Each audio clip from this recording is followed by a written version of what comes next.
how is this going to work?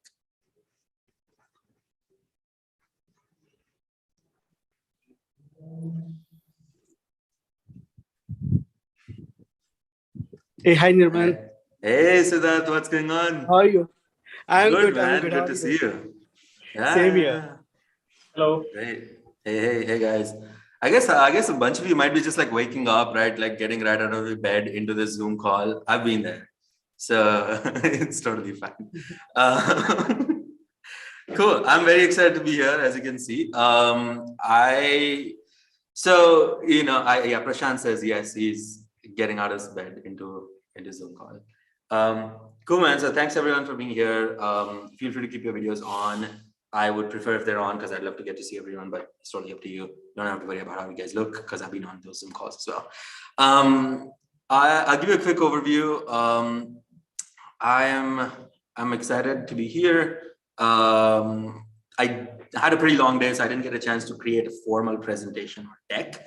But what I want to do today is I want to tell you a little bit about kind of my journey, as Asha mentioned, and kind of elaborate a little bit on that. But also, before I get into any of that, I want to be able to see if I can kind of get a little bit info from each one of you here. And if you can briefly talk about what you're working on, what are some of the key challenges that you're facing today? And what I'll try my best to do is try to address that, as I talk about the stuff that we've been doing at obviously I hear. So anyone, feel free to jump in and talk about what you're doing and what's the biggest challenge that, you're facing today that hopefully I can talk a little bit about.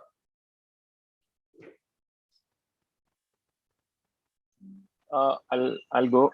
So I saw your post on Slack and where like you very neatly mentioned like the 6 to 8 topics where people can talk. So I'm like continuously facing in a problem in hiring because hiring, okay. I think it's like the most problematic area where like, so I try to recruit rather than hire. So I keep trying and like warming up the person whom I want to hire from like 3 months to 2 to 3 months so that I can make him excited about like this. Okay, plus, so let me just note that. Yeah. Sorry, go ahead. Yeah. Yeah, sure. So, and the second one would be actually fundraising, but maybe I don't know like how much you would be able to like discuss the fundraising stuff because I really want to know when a company is actually in the stage of fundraising because I'm continuously facing now this challenge. Like we can get out of the market, like we can get thrown out of the market by some dude raising us, let's say $500,000 and putting that money into building and marketing, and like we'll be just like out of this thin air. So how do we protect ourselves when we also need to scale fast? These two areas that would be Understood. from my side. Yeah. Understood. Can you give me a brief overview and whatever you can share about your business in terms of have you guys fundraised before? Are you revenue positive, pre-revenue, post-revenue for you guys? So we have not raised revenue till now. We were making money from services, but the core focus was always in building products. So how do I make how do I keep my team actually focused on products? So we get the work from outside. We get it done from let's say service, so from freelancers, and we never touch. So I never touch my team, 4 or 5 people, to actually do any client's work. Client's work gets done like by somebody else, and we make the money. Whatever in between, I pay the salaries for that. All right. Okay. Clear. So I've noted that down. I'll try my best to cover that. Hiring, fundraising, and have a little bit of context about what you do already. So that's helpful. Great. Anyone else?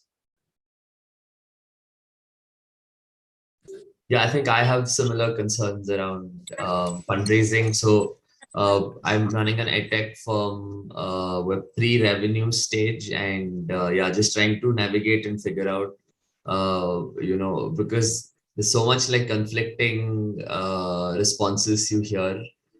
Some people say you need like 100 users. Some people say you need 500 users. Some say you need 100 paying customers. And I feel like all of those all of those varyingly apply to other firms. Like there are firms out there who would have raised funding, who have raised funding in the absence of any customers. And there are those who have raised funding in the presence of like 1,000 customers kind of thing, right? So again, I understand that it's not a science and it's probably an art to figure out like this whole space. But at this stage, how does somebody like approach some of these like decisions, and how do you navigate, the general like first round of funding kind of thing? Okay, understood. And can you briefly tell me what does the company do? So we're building a play and project-based learning platform for kids in the elementary school age group. So And it's a SaaS platform, right? This is a direct-to-consumer kind of thing. So it's a mobile app for kids, basically. That's what we're building. Got it. Yeah. Nice, exciting. Yeah, I'll try my best to talk more about fundraising. I totally know, like, everyone tells you 100 different things. We've been there, like, and we're like, what should you do, right? So I totally get it. All right. Thanks so much. Noted. Yeah. Okay, I can go next. Hi, Nirman.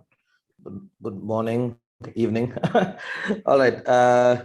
Yeah, my name is Abhijit, and I actually run a nonprofit called Project Defy, and we create physical self-learning spaces. So learning spaces where people can learn whatever they want to learn, however they want to learn. They design their own learning journey. There's no teachers or exams and curriculums and things like that. And people as young as 10 to as old as 60, 70 come together to learn. Yeah. So we've been doing this for a couple of years now, and there's 16 or 17 of these spaces in India and some parts of Africa and Bangladesh.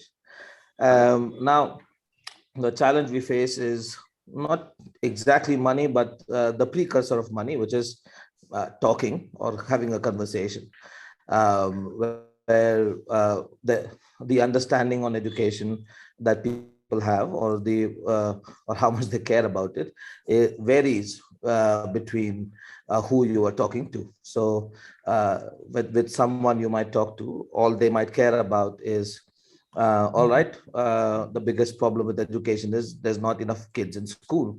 But with somebody else you might talk to, they might really understand that, okay, there's a huge systemic challenge in what education offers and how it works with children. So anyway, this is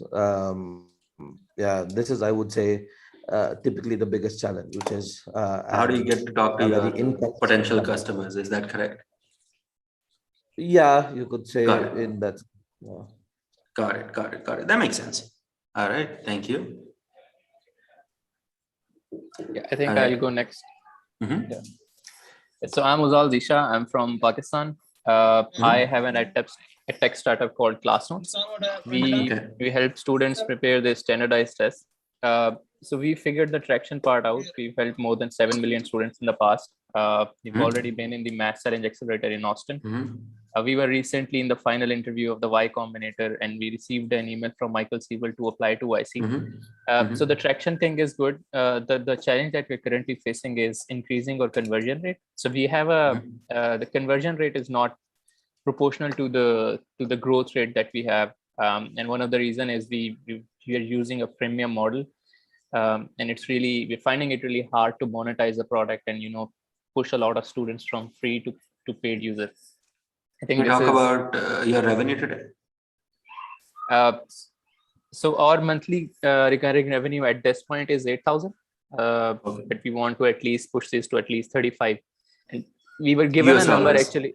Yeah, we were given a number by the admission committee of Y Combinator to hit that.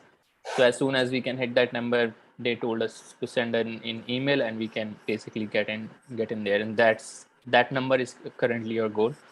Apart from that, the other reason that the other challenge that we're facing is scaling. So scaling our team, and I'm finding it really hard. We are currently a team of 4 people, and we've been working on this for the last 3 years.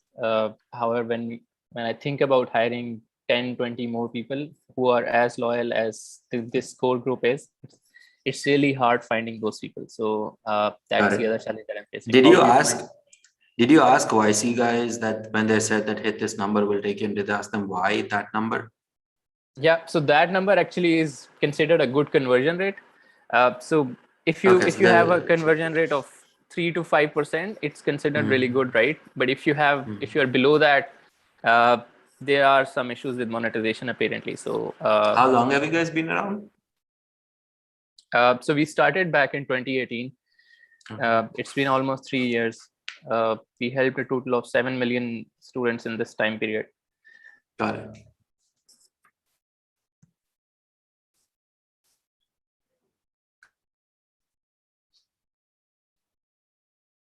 All right, anyone else? Hey everyone, I'll go next. Yeah, so as I've been bugging you since 2019 now, but so we are developing an intelligent platform for kind of dissecting the brain and kind of helping manage diseases like Parkinson's, Alzheimer's, etc. So that's what we are building. So my thing in India, there is this is kind of a low priority need. Right, so they do need it, but the number of the population that needs it is very small. So thereby raising funds are pretty tough here. So I'm planning to migrate to the US, but because I spoke to NIH is ready to give a grant. I spoke to other guys over there, it is fine, but then I'm not able to figure out the right way to just migrate over there. So yes, that's my question. All right. All right. Hey, I'm Kashf. I am from Lahore, Pakistan. I work somewhere. We connect people, skills, and good causes. It is the largest volunteer movement. This is what I do for a full-time job. But for me, my passion project is largest creators community. So I founded it during pandemic, and the media friends tell me that now in a short time, we are not the largest in Lahore, we are largest community in Pakistan. So I'm trying to explore how to monetize it, how to go towards revenue streams. The biggest challenge is that in a little while, our impact of plus 5 million households, either through corona advocacy campaigns or anything else. So we are quite loud, and we get a lot of attention. For example, today's World Post Day, we made postcards, and we would be sending it to all the stakeholders, getting a lot of noise. But I'm not sure how to do the conversion. We are moving towards festivity. We are pulling up Festival of Ideas this February, and today we have written support for to friends, but I'm not sure how to upscale it. If we we never ask people for subscriptions. So that's something challenging at me. If I think if we go for a subscription model, maybe the idea will die. So a lot of challenges, a lot of fears. So these are a few things, but the idea is take it global, but how to, I'm not sure. Got it. Why have you not tried subscription before? What do you mean by what do you mean by if we do subscription, idea will die? So for example, we are 43 plus thousand people who are connected over Instagram, and 700 plus people applied for membership, and we gave them membership for free. For example, we are taking the top 50 contributors to the national T20 final that is happening in Lahore. So there are perks attached to. For example, I had a meeting with the secretary information. He just suggested take your top people to a trip to. Yeah. So my question here is why? So what do you mean exactly when you say the idea dies if the subscription is switched on? So I'm a little worried because if people start paying for the subscription, they're not they're not used to it. Understood. So we are not at that stage in Pakistan because we don't understand how important it is to appreciate artists So Got it. the timing is not right, I believe. Understood. Got it. Clear. All right. I want to be mindful of our time here. So, Chandni, can you remind me again how long do we have for this session? 30 more minutes. 30 more minutes. Okay, got it. Clear. So I think I have a good amount of like things to cover here. What I'll do is I can talk a little bit about my background and the journey that Asha mentioned, and then happy to see if there are any other questions that kind of follow on. So I'll give you my quick background and brief overview. I grew up in Rajkot in Gujarat. That's a town in Gujarat, and I grew up, with very regular kind of small family. We were like 5 people in the family. It wasn't the best of the best days, and my parents would do anything and everything so that I could get the best kind of education and in the best kind of life possible, which is I'm really grateful for. Right. So I think I had a really kind of regular kind of childhood growing up in that way, but also very resource tight. It wasn't that we had all the amenities. Obviously, I went to school with some of the other folks in the town that had much more than me, and I could always see those differences. So there were always those things in life that kind of drew me to be like, okay, I have to figure out how to move forward if I don't. And I was an average student as well. If I don't get the best marks, I don't know where I'm going to land and all that stuff. So that was always like one of the key kind of thing happening in life. Then after high school, I didn't know what I wanted to do. So I said, let's take a gap here because I don't know where the life is going and all that. So, and the goal was that in that gap year, I'm going to apply for JEE and all those like IIT entrance exams and see where life goes. So, I started to kind of think in that direction. And at that time, I actually met a friend of mine in Ahmedabad. His name is Sohail. And, we both started to talk about different ideas. And he said, look, there is a conference that's happening in Barcelona. And if you apply and you get in, they fly you there for free. So I was like, that is awesome, right? Like I want to go to a free trip to Barcelona. Who doesn't want that, right? And then he's like, it's not like the conference will fly you down for free, but it's essentially that there is, Asha who's doing these kind of efforts. She'll fly down for me. Sorry, Asha. But I was like, that's awesome. I want to go there. And that's, my goal was to just visit Barcelona. And so he says, look, it's exciting. Let's go. Great. And so we went through a couple of ideas. We applied with this, complicated idea called, at the time, Google Glasses was super famous. So we said, we're going to make Google Glasses out of Arduino. And the conference guy says, that's not cool. Go find something else, right? We said, okay, we're going to do something really simple, like create circuits out of pencil and paper. And the conference guys were like, oh, that sounds really cool. And we're like, oh, it's just a 6th grade physics concept. And they're like, yeah, it still sounds cool. Come through. And that was kind of one of the first points in life where I was like, oh, simpler things go down further fast than more complicated things.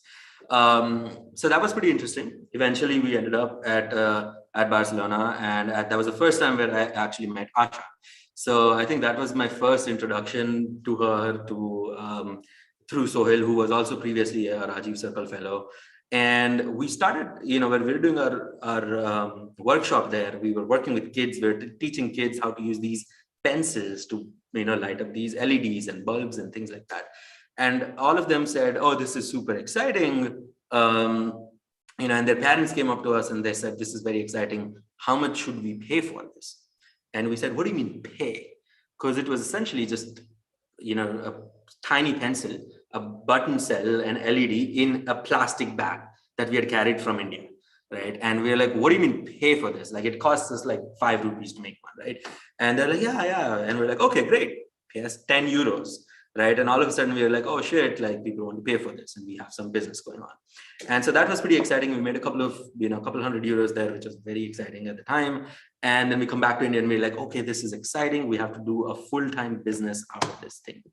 And so we decided to like pour in money. So, Sohail had like, 10,000-15,000 rupees that he had saved.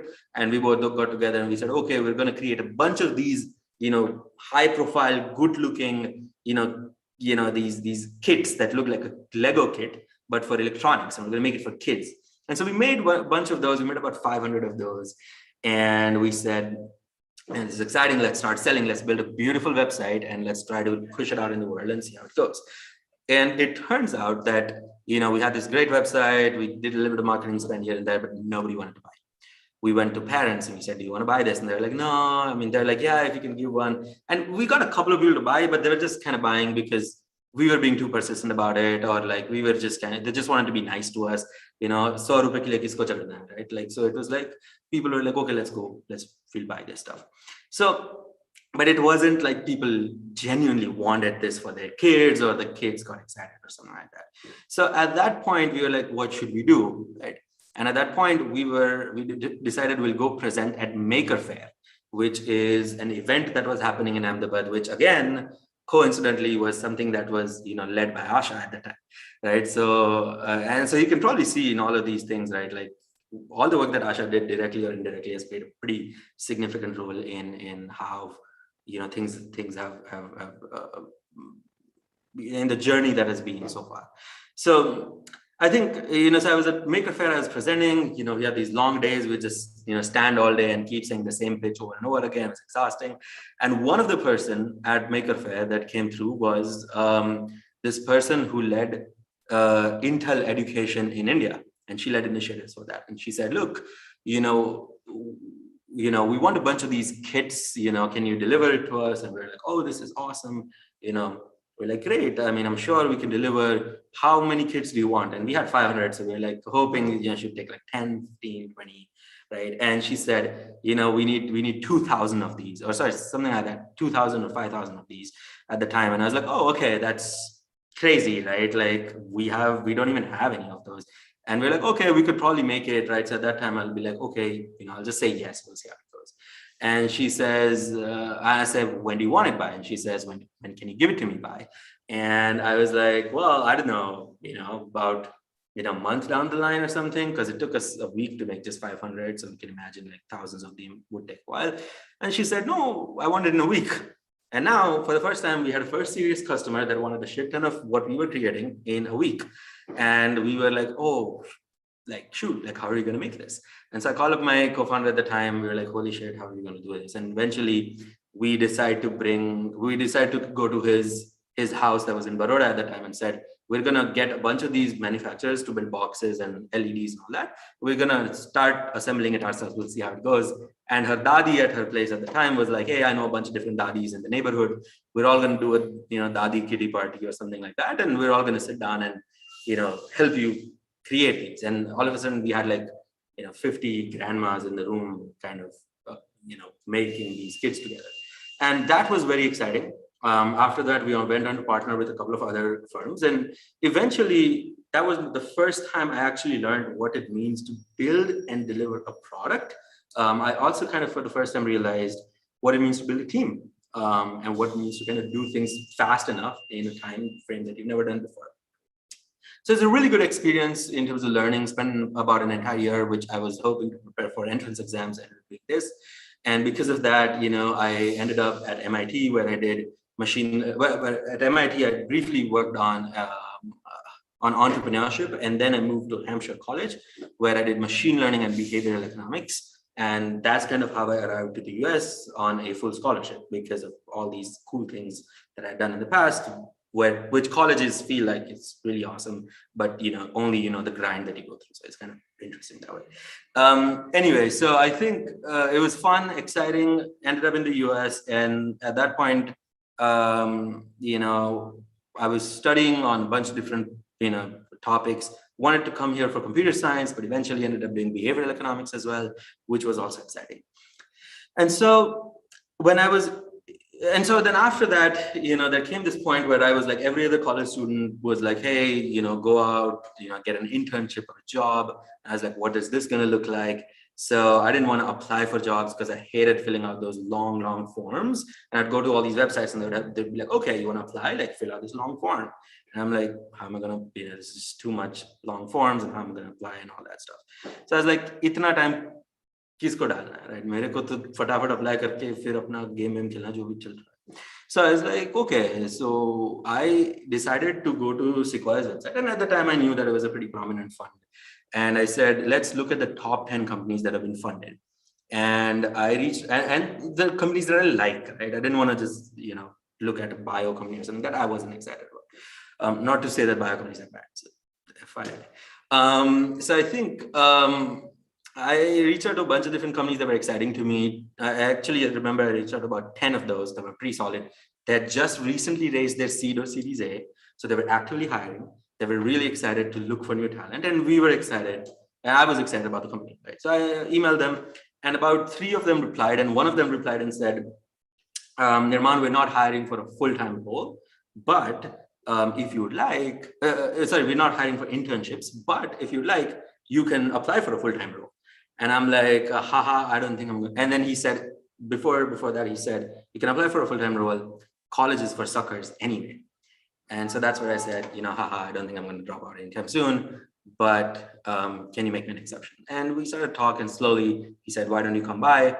And boom, I was in San Francisco. I was working as a machine learning data science intern at the time. And that was kind of the pivotal point, because I was the first person that essentially took a chance and said, okay, I'm going to take this random intern to come here. So that was very exciting. That was another pivotal point. And then eventually I worked as a data scientist, the only data science person at the company, and every other business analyst, marketing analyst would come up to me and say, hey, Nirman, can you help me build this machine learning model to predict this outcome? And that's really the birth of obviously AI, where we said, can we build a tool that allows anyone to build their own AI models without writing code? So that's what we do today. We're obviously a no-code AI company based out of the Bay Area. And that is my background in the most detail possible. So I hope I covered most of the details there. Now I want to jump into all the questions that you guys had and some of the experiences that we had. I think fundraising is a big question. The second big question is, how do we talk to customers? The third one that I'm seeing here is, look, we don't have customers, we don't have market, we don't have revenue, fundraising difficult. How do you do that? How do you navigate through that? So talking about fundraising, when we started out, we applied to a bunch of different places. And we applied to accelerators to begin with, because accelerators are the only places in the world which will accept you even if you have no revenue or no product. And when we applied, we had barely a product. It was something that was kind of functional, kind of did the job, but wasn't great enough. And so we applied to a bunch of accelerators, and we got an interview with all top 3 of them. So the top 3 are YC, Techstars, and Skydeck. We got an interview with all of them. Techstars wasn't exciting because it was in Boston, and who wants to be in Boston anyway? And we were there anyway. So wanted to escape the cold, come to California. So we had interviews with YC and Techstars, and this is an exciting story. So right before the YC interview, we actually reached out to a VC firm, and we said, look, we're raising this round, and if you're interested, can you give us some money? And at the time, the VC firm was also new, and they were trying to figure out, where to invest and all that stuff. And, they asked us, what does your product do? And we said, we're a no-code machine learning tool to allow anyone to build their own AI models without writing code. And they said, okay, that's exciting. What kind of AI models people write, and what do they do with that model? And we're like, yeah, for example, customer churn, predicting which customers are likely to not buy your product again and taking proactive action on it, right? That's one of the use cases of the AI models. And they said, that's interesting. So if tomorrow there's a tsunami and that wipes out my customer base, can you guys predict it? And I'm like, no, we're not God, right? That's not how the math works. And so because that happened, he said, you know what would be a cool feature to build? And we're like, what do you mean? We leaned in, we're like, what do you mean? And he's like, externalities prediction, where you can use the external world to predict future outcomes. And we were sold. He was so convincing at the time. This is the best thing ever, we have to build. We were sold. We were like, okay. And we knew at the bottom of our heart, that's not what we wanted to do. And that doesn't even make sense. But we thought that's what VCs wanted to hear. And so the next day we get into a YC interview. We're in the panel with Michael Siegel and some of the top folks there at YC.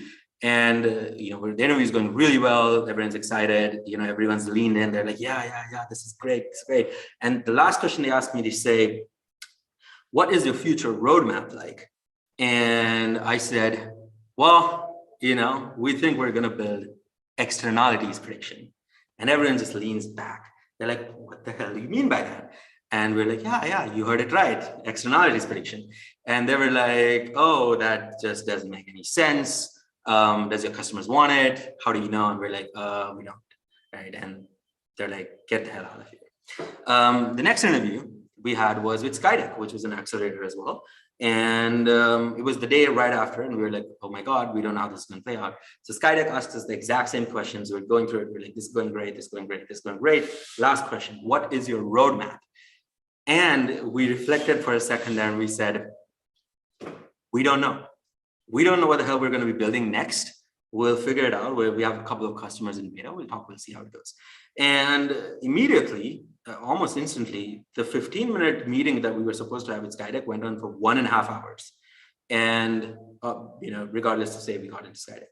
And that was like our first kind of big accelerator money that kind of came in, and we realized, that works and everything. That was great. But obviously the next steps were to kind of now raise from actual institutional investors, right? And kind of how does that go? And so before that, the key thing was, what did we do to be able to kind of raise for institutional investors? The first thing was to really understand what is success for yourself. I think this is one of those things where all your life, like your college or your colleagues have defined what success is. Right, so your school would say success is this much marks, or your colleagues would say, isko yahan pe job mil gayi, that's success, or isne ye itne paise kamaye, success. And in business, I think if you let, revenue is a great metric for success, but the important thing is that it's not the only metric for success. And so you have the freedom and the opportunity to build and define what is success for you. Right, it could be number of users, it could be number of signups, and it has to actually make sense. You can't just randomly say, because I have like 10 million users that use my tool, that's success. No, that's bullshit. Right? Why is it success? Why does it actually make sense for you? And I think those become really important factors. And then what we really defined was essentially number of people building machine learning models on OpenAI, because that is where they got the value from. We said, that's success for us. And we use that metric to really talk about an emerging market, because fundraising is not just a function of your business, but it's also a function of the market, right?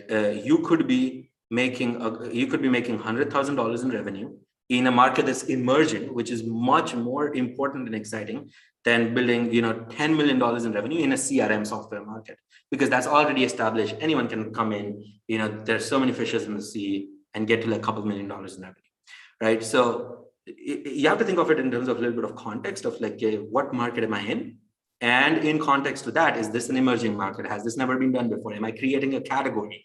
And if yes, and you're creating revenue, that's even more difficult, right? So you have to think in terms of that kind of an equation, which kind of becomes helpful.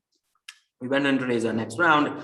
That was led by Bloom's fund, Arca Ventures. So anyone here in India might have heard or talked about them. And we got a bunch of different investors in those rounds as well. So we got Sequoia Scouts, we got Kevin Moore, the first investor in I think in Amplitude, and a bunch of really cool brand names. We got B Capital Group, right, which is a fund created by Facebook co-founder Eduardo Saverin, and a bunch of those. So really exciting kind of second round at that point. And from there on, our goal was to kind of build a product and kind of get to user acquisition and get to a post-revenue stage. And that's kind of what we started to work on, eventually raise our next round and so on.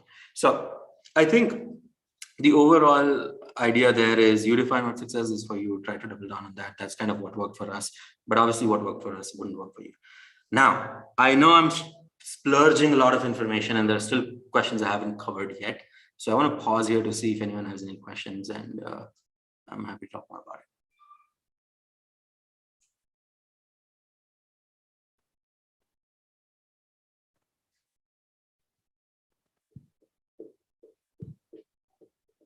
Vikas? Yes, just a second. Let me enable this. So yeah, I just wanted to know one thing, like in India, actually, so you just mentioned like you discussed about your post revenue stuff. Like how long did you actually defer your revenue stage? Like when did you start getting money for all these things? So we were making revenue from like the first month of starting out. It's really tiny revenue, right? $100, $200, $300, $700, right? A month, but we were making revenue, and we would, even if the customers were beta, we would still be like, give us some number. So we never were pre-revenue for, I think Skydeck or the accelerator round was the only round we were pre-revenue. After all that round was always post-revenue. But we weren't pre-revenue anytime before that. So do you, if I summarize these things in one line, so is fundraising a function of traction, or so I would kind of come back to that, which is traction is what you define for yourself, right? If you say that the number of customers using my platform is traction, then that is what you fundraise on. And that's what you say, look, we want to increase this because we believe that that can get us to this point. And at that point, we believe we can monetize quickly to get here. So I think there are two kind of high level concepts of fundraising. One is to kind of say, post acquisition monetization, which is to say, I'm going to race until I get as many users as I can. And then I'm going to flick a switch, which is going to get everyone to pay. Right. So, and you can stretch that at least until your series A or B, because then you have some credibility, right? You have to now show your actual representation. So that's the first way of thinking. Second is a way of thinking which says, look, I'm going to be building a behavioral change in the market. And this is something that might actually apply to Kashf, who's trying to figure out how to get monetized. So the second approach is to say, I'm going to bring a behavioral change in the market. So I'm fundraising not because I want to hit revenue goals and not because I want to get more users, but I bring a behavioral change. And once we hit this behavioral change, it's going to be really easy to get to monetization. So it's very much similar to like a cred or, one of those like Zomato strategy where they'll like give you something essentially really cheap. And you say, once we hit the behavioral change, we're going to hit the other part, the monetization part. So I think those are two. And then the third one is obviously kind of fundraising on monetization, which is the easy one because you say, look, customers find value. And the way they tell us that they find value is by giving money, which is the most solid way to tell anyone that they find value. But there are other ways that your customers can tell you that they find value. And I think that is really more important. Thank you.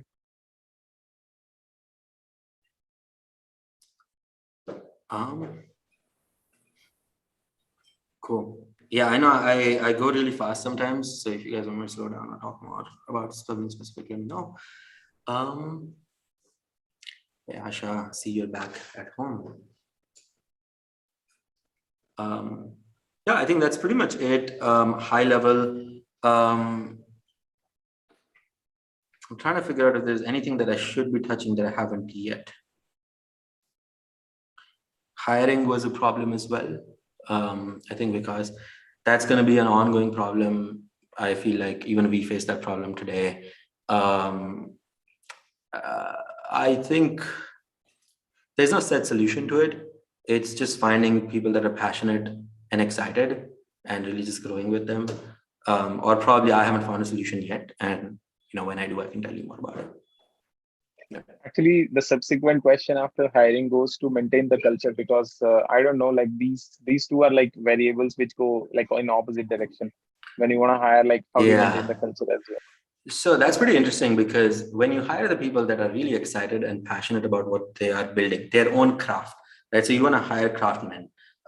You don't want to hire like someone that just does the job. And when you hire those kind of people, what happens is that they all kind of build a community within themselves around what is exciting and what's fun and, the ideas that they have. So tomorrow, if you have like someone that doesn't perform well, or if you have someone that is, being toxic to your culture or something, the group of people themselves will end up isolating that person. And when you fire that person, it's not a question where other people think, oh, am I going to go next?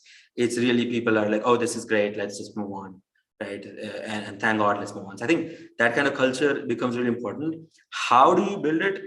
I think I don't think I'm the best person at it yet, but I think what has worked really well for me is to say, kind of constantly keep in touch with everyone. So, you're doing these frequent check-ins about what's going on, how people are doing all that. And during those check-ins, keep, reminding people why what you're doing is important. And by why, I don't mean the philosophical, the high level, stuff that we're going to change and revolutionize the world. But by why, I mean, it's really like, what is your position in this thing that we're doing, right? For example, if there's a designer, you can say, look, what you're going to be designing is going to be built on by the marketing and the sales team. And that's going to head over here, and that's going to help us acquire XYZ customers, things like that. And because of you doing this today, we can potentially acquire a JP Morgan tomorrow or something like that, right? And I think when people know that whatever that they're doing has a really greater impact that's bigger than them, that really changes everything. And I think that is really important. So kind of moving away from that, we're revolutionizing the world, which, once in a while is important. Absolutely important to kind of remind people what is the grand vision every once a month.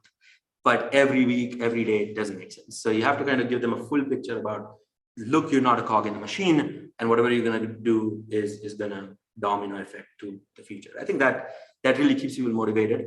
And if you hire the right kind of people that are craftsmen, they will love it because they're passionate about their own craft. And they're like, if I do this, it's going to change this. So I think that helps. And then obviously in general, like face-to-face meetings, even if you live in a remote world, try to do a retreat once in a while.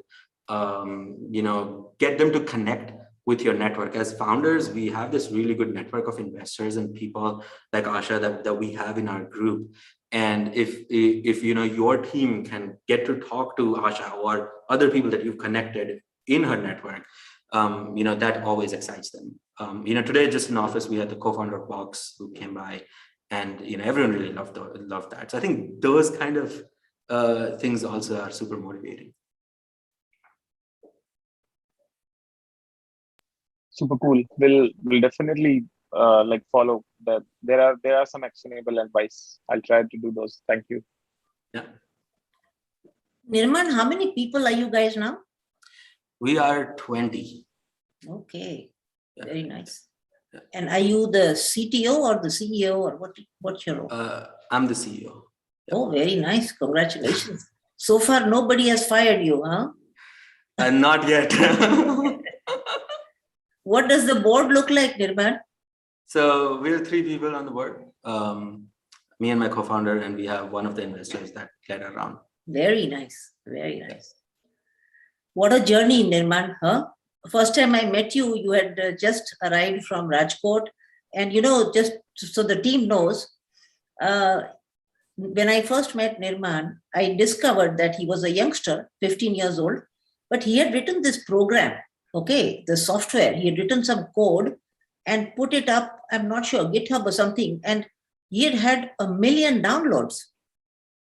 That was when I knew that Nirman was onto something, and it was just, Nirman, what was that thing that people downloaded, like 1 million downloads? What was that?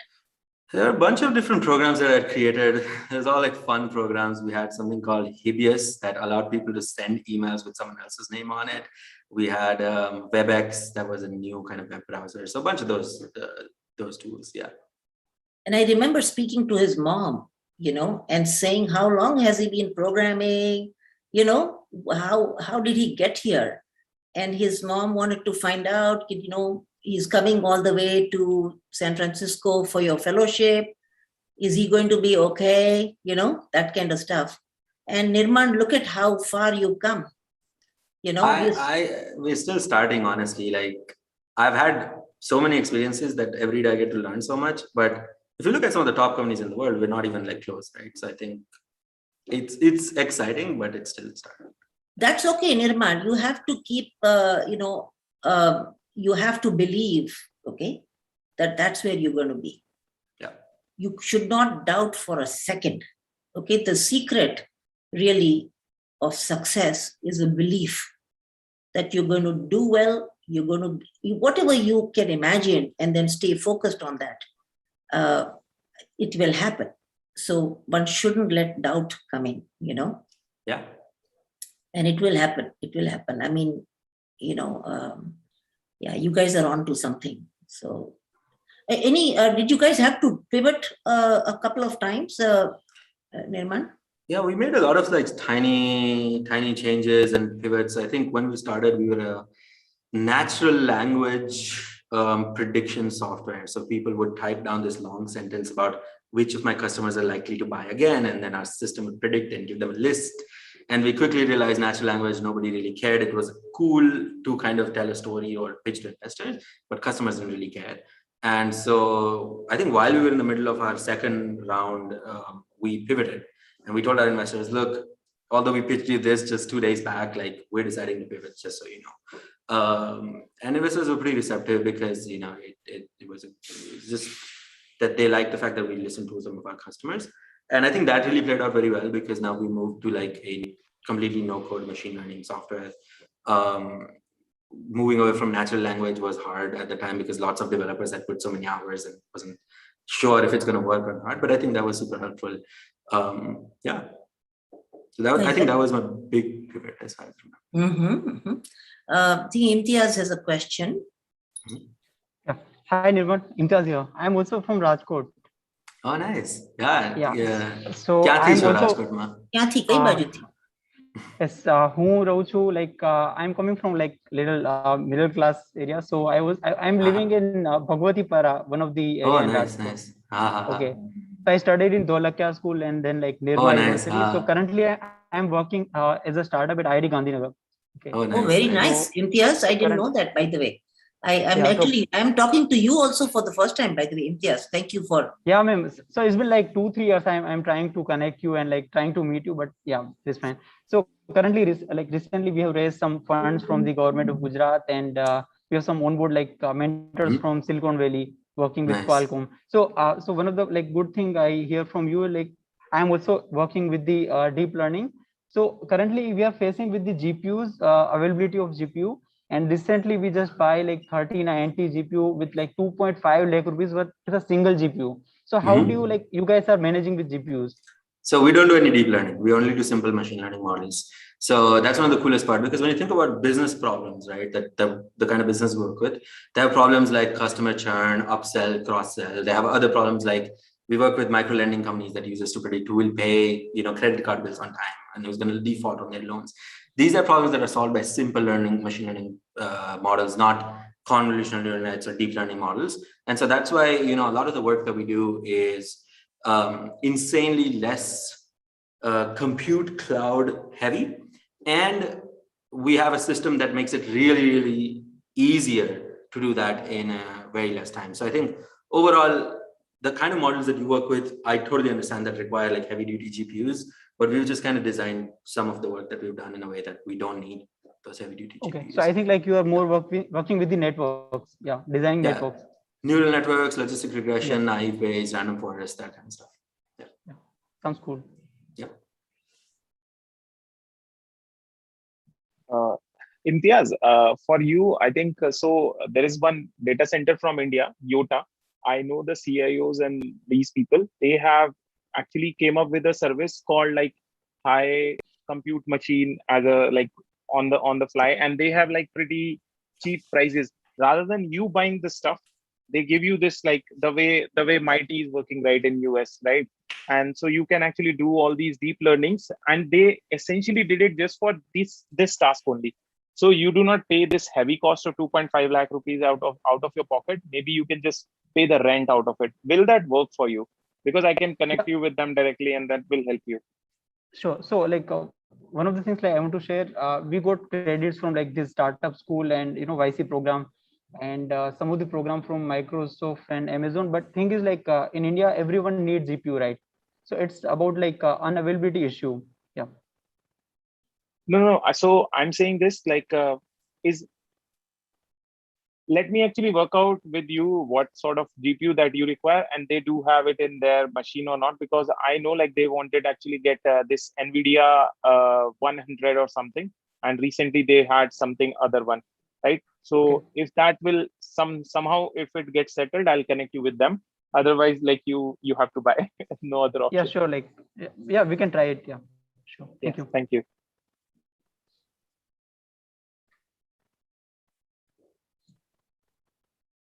Once again, I want to remind everybody that this is a fellowship for many, many years to come.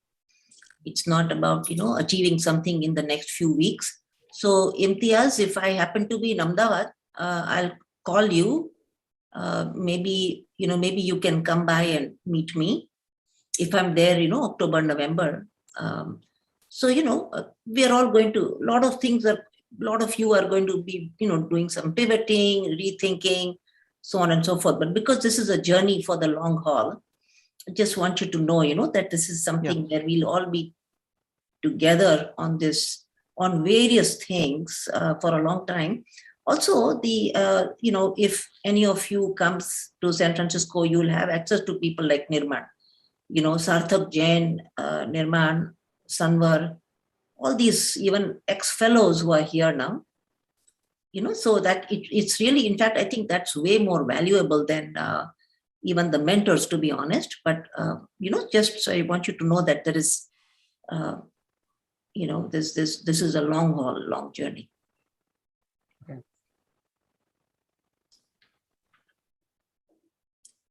Chandni, do we only have Nirman today or anybody else?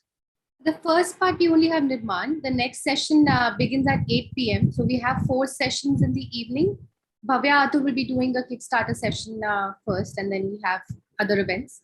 I'll share the agenda again on the group an hour before the call starts.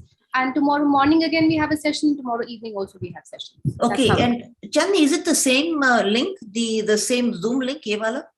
Yes, the same link for all sessions. Okay, so tomorrow California time would be what time, you think, roughly? Would be around 9:30 p.m., 8:30. We'll start with 8:30 with Sarthak Jain, 8:30 p.m. your time. And then I think we had one cancellation from Atul Singh ji. He wouldn't be able to make it. Okay. Then we have CJO's call tomorrow. Mm-hmm. Be around 10:30 p.m. your time. I just had dinner with Esther Wojcicki. Chandni, did we meet them when we were here when you guys were here? So Esther is, so Susan Wojcicki runs YouTube. She's the CEO. And so this is Susan's mom. And she is actually my daughter's journalism teacher. But she's also a very, incredibly popular person now in terms of what all she has done in learning. She actually has written a book called Moonshots and things like that. She's available, and she's always been there, by the way, for my fellows, when people are visiting. If we need anything in learning and education space, Esther Wojcicki is fantastic. And she actually told me, Chandni, that she's available. So should we have her speak to us? We do have one slot available for tonight also. That is 9 p.m. IST. It'll be 8:30 a.m. your time. I think it'll be too early for her. But if that doesn't work, then I can schedule it sometime tomorrow as well. Whatever is preferable to her. Okay, I'll connect you to her and just take it from there, and see if you can put her in. I think it'll be another very good, because she's a teacher, right? So, and so high profile, So if you just Google her, Esther Wojcicki is WOJCI and then CKI, I think. She's Susan Wojcicki's mom. Yeah. And a prolific investor doing a bunch of startups, just fantastic person to get to know. It's also a chair member on Creative Commons. Yes, that's right. Very, very key person to get to know and available to us. So, Nirman, are you sleepy or how are you doing? You must have had a long day, no, buddy? I had a little bit of a long day. This is my last call for the day. So I'm Good. Nirman, go to sleep. You're looking sleepy. You're looking exhausted. So please crash out, and we'll see you all tomorrow then, Chandni. Huh? Yeah. Okay. All right. Good night. Hey Guys, I'm going to leave. Thank Okay. you. All right. Thank you, Nirman. Thank you. Thank you, Nirman. Bye-bye. Thank you for your time.